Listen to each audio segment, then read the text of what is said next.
டெல்லியில் பிரதமர் மோடி அளிக்கும் விருந்து நிகழ்ச்சியை கேரள பாஜக பெண் கவுன்சிலர் புறக்கணித்துள்ளார். முன்னதாக இந்த நிகழ்ச்சியில் பங்கேற்பதற்காக திருவனந்தபுரம் பாஜக கவுன்சிலர்கள் ரயிலில் புறப்பட்டனர்.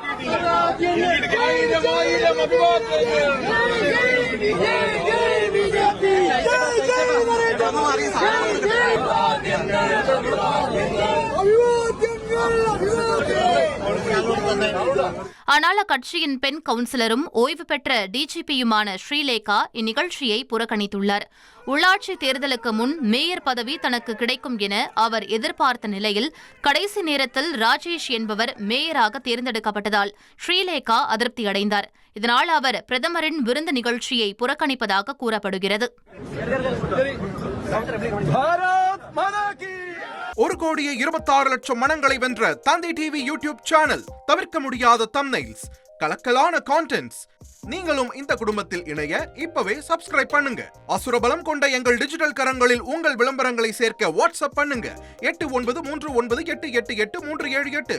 Email advt@dttv.in.